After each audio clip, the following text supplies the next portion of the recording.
Good day, we are the group of 4 and we are going to share our experiences in the stages or levels of language acquisition. I am Cindy Maraña and also want to share my own experiences about my childhood days up to now in telegraphic stage.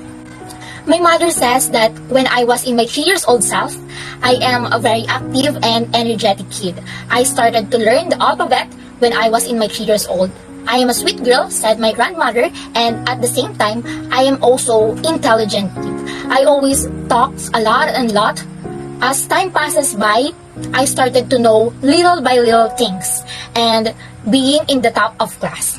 And now that I am in my 19 years old self and started to become an independent woman, I started to know everything, discover everything, and can talk a lot and lot.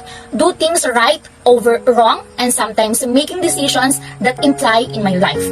At this age, I can say that I also want to learn more about language, the knowledge about grammar, and I also encounter a lot of issues to point out, but definitely I can learn from it. Good day everyone, I am Joshua Delos Santos and let's talk about bubbling.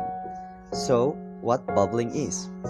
Okay, bubbling, it is the action or fact of talking rapidly and continuously in a foolish, excited, or incomprehensible way. So when it comes to baby, before bubbling can occur, the vocal tract must mature and the infant's larynx must descend from high in the nasal passage to a lower position in the throat. So bubbling is less common among autistic children as the complexity of the vowel and consonant combinations used is less advanced. So a lot of this learning occurs by moving through the bubbling stages from birth.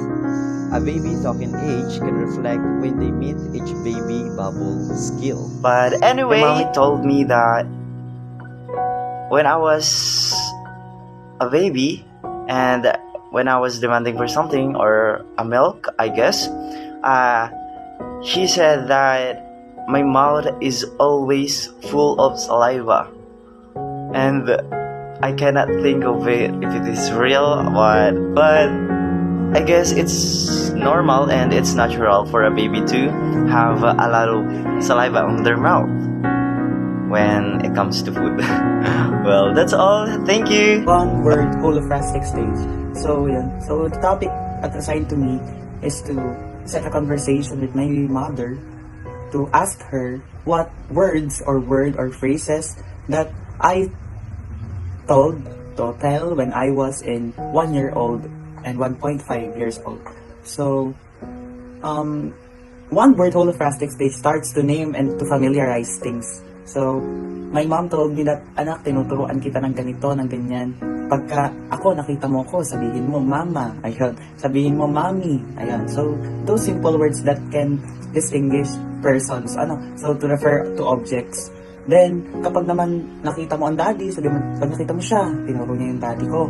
Sabi niya, daddy, dada, papa, ayun. So, yun. So, there are many examples about those words like mama, daddy, doggy, for the dogs, birdie, for the birds, car, for my toy car when I was a baby, or I think baby, that's just something like that. Then, toy, then teddy for my favorite teddy bear.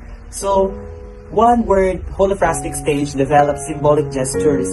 One is to refer to objects, to request things, to describe objects, and even to apply questions, and to express emotions, and to express actions. So some examples whenever it express emotion is when a baby tells it, oh, so parang masasaktan siya, ganun. So, ayun. So parang masasaktan kasi there is something behind. Then, to express action is di ba sinasabi natin yung bata, up, down, ayun. So, pag up, tataas, pag down, bababa, ayun. So, yun yung mga factors na pasok pag sinabi natin yung one word holophrastic stage. So, that's also, yun yung conversation namin ni Mommy. We are very, very happy when we are recalling the past when I was a child. Sana daw, bata na lang ako para daw lagi ako nasunod sa kanya.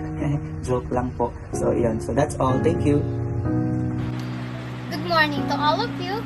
This is Joelyn Barquilla and I'm going to share my experience regarding two-word stage based on what my family have told me. They told me that when I was a toddler, I'm so curious about everything, always asking what this or what is this, what that or what is that, you doing or what are you doing in many more.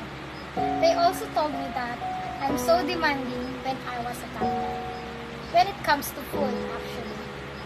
Always asking, more mama, papa milk, tata me, eat me. But as I was growing, my way of speaking is also evolving to the point that they don't need to correct me word by word. That's all for today. Hi, I'm Mikee Reyes and I'm going to share my experiences in telegraphic stage. So when we say telegraphic stage, this stage contains many 3 and 4 word sentences. So for example, mommy eat apple or he is playing ball. So when I was 2 to 3 years old, my mom told me that I can construct sentences in 3 to 4 words.